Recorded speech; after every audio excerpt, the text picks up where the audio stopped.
तेरे सजदे में लाया हूँ मैं तुमसे। মুসলমানদের জন্য ঈদ দুইটাই আসে বছরে, আর সেই দুইটা ঈদে যদি আমরা মজা না করতে পারি তাহলে মনে হয় জীবনটাই ব্যর্থ। আসসালামু আলাইকুম এভরিওয়ান, আশা করছি সবাই অনেক ভালো আছো। তো আজকের ব্লগে তোমরা দেখতে পাবা যে ঈদ উপলক্ষে আমরা কোথায় ঘুরতে গেলাম। তো আমরা আজকে বেরিয়ে পড়লাম মধু সিটিতে যাব, যেহেতু ঈদের পর আমরা মোহাম্মদপুর গিয়েছিলাম আর সেখান থেকে আমরা মধু সিটি যাব ঘুরতে। আর মজার ব্যাপার ছিল এটা যে বসিলা ব্রিজ পার হয়ে তারপর মধু সিটি যেতে হয়। আমাদের অনেক বেশি আনন্দ লাগতেছিল। ফার্স্টের দিকে আমরা অনেক বেশি জেদ করতেছিলাম আমাদের ফ্যামিলির কাছে যে তারা যেন মধু সিটি যায়। তো তারপর অনেক জেদ করার পর তারা রাজি হয়ে যায় এবং আমরা মধু সিটি যাওয়ার জন্য বেরিয়ে পড়ি। তো ওখান থেকে আমরা একটা লোকাল বাস ধরে একদম মধু সিটির গেটে গিয়ে নামি। ওয়াও, যেহেতু আমরা রাতে গিয়েছিলাম দৃশ্যটা জাস্ট দেখার মতো ছিল। জাস্ট চারিদিকের ভিউটা এত এত বেশি লাইটিং ছিল আর সবাই এত এত মজা করে ঘুরতেছিল, তোমাদের বলার ভাষাই নাই। চারিদিকে এত এত মানুষ আর এত এত রাইডস এবং স্ট্যাচু জাস্ট দেখার মতো ছিল। আমিও তো বাঘটাকে দেখে মনে হচ্ছিল বাঘ আমাকে এখনই খেয়ে নেবে। তো আমি বাঘের মতো হা করে থাকার কিছুক্ষণ চেষ্টা করলাম একটু ফুটেজ নেওয়ার জন্য।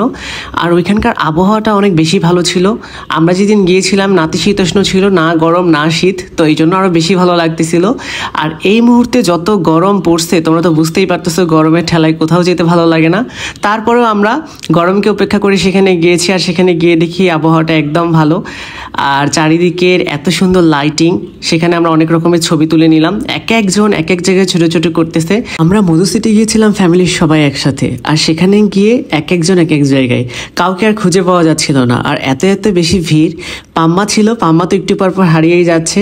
এখন তোমরা বলবা পাম্মাকে, তো পাম্মা হচ্ছে আমার একটা কাজিন, ওর বয়স অনেক কম আর ও বারবারই হারিয়ে যাচ্ছিল। তাই ওকে খুঁজতে খুঁজতে আমরা সবাই হয়রান হয়ে গিয়েছিলাম। ওরা অনেক বেশি জেদ করতেছিল এই ট্রেনে উঠবে, তাই ওদের তিনজনকে তুলে দেওয়া হয়েছে ট্রেনে। আর আমি সাইড দিক দিয়ে একটু স্টাইল করে হাঁটতেছিলাম। আমার মনে মনে একটাই হচ্ছিল, ইস সবসময় যদি ঘোরাঘুরি করতে পারতাম। বাট আমাদের জীবনটা সেরকম নয়, আমরা সবাই একটা না একটা কাজে ব্যস্ত হয়ে পড়ি, কেউ পড়াশোনায়, আর যারা জব করো তারা তো জবেই ব্যস্ত থাকো। তো সবারই নিজস্ব একটা কর্মব্যস্ততা আছে। আর তার মাঝখান থেকে ঈদের সময়টা এত বেশি ভালো সময় যখন সবার ছুটি থাকে আর সবাই মিলে এক জায়গায় যাওয়া যায়। তো আমরা একটা রাইডে উঠে পড়লাম। এই রাইডটা জাস্ট জোস ছিল। আমি ছোটবেলায় এই রাইডে অনেক বেশিই চড়তাম। তো ফ্যামিলির সবাই এই রাইডে উঠে পড়েছি আর অনেক বেশি মজা পাচ্ছিলাম, এক একজন চিল্লাচিল্লি করতেছিলাম, খুব ভালো লাগতেছিল।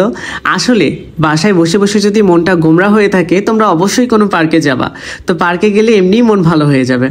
তারপর আমরা পার্ক থেকে বেরিয়ে পড়লাম আর পার্কের বাইরে এত সুন্দর একটা গেট, এই গেটের ভিতরে নাকি একটা রিসোর্ট আছে। সেই রিসোর্টটা অনেক বেশি সুন্দর আর অনেক ব্যয়বহুল।